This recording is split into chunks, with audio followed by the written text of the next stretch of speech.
Глава Коми дал поручение перевести студентов Печорского речного училища в местный промышленно-экономический техникум. Там в 2023 году планируют открыть за счет средств регионального бюджета 2 направления подготовки – судоходство и ремонт судов. Об этом Владимир Уйба заявил в ходе прямой линии.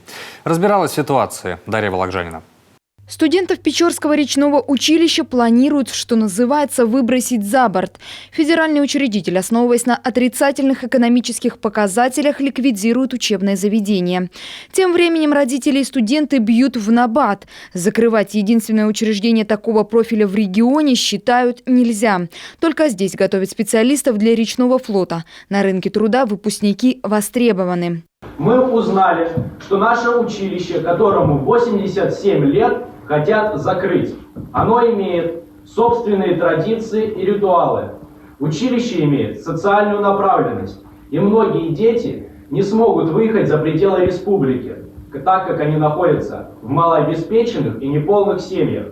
Просим вас помочь в содействии и решению судьбы нашего училища. В планах учредителя закрыть учебное заведение и распределить студентов по филиалам в других регионах. Ученики и родители против. Не согласны с таким решением и руководство республики. Что говорит это федеральный институт, вуз?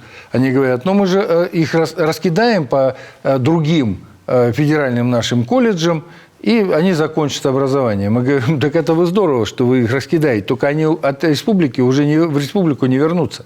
Потому что вы их раскидаете, они практику пройдут, условно говоря, там на Волге, на Енисее, и он там и останется.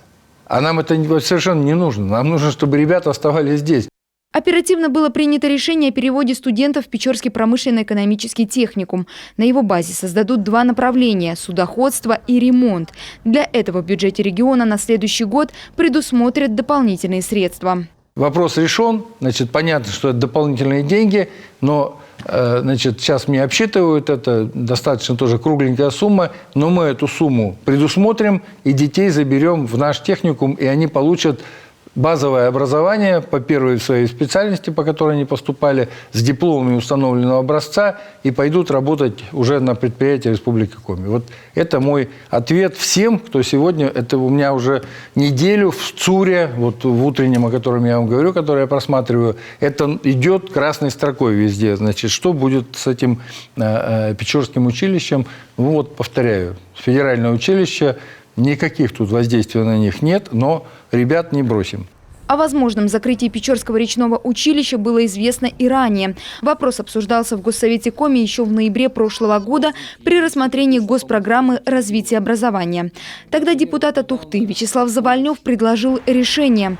Ухтинский государственный технический университет мог бы забрать Печорское речное училище под свое крыло.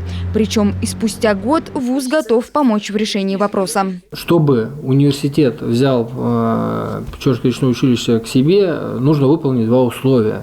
На самом деле, первое – это чтобы Министерство образования Республики Коми обеспечило стабильное, понятное финансирование на рабочие специальности для университета. Второе – это чтобы основные фонды Печорского училища привели в надлежащий вид. Я там знаю, есть общежитие, у него крыша течет, наверняка там какой-то требует косметический ремонт и сам учебный корпус, наверняка требуется, наверное, там оснащение лаборатории и так далее.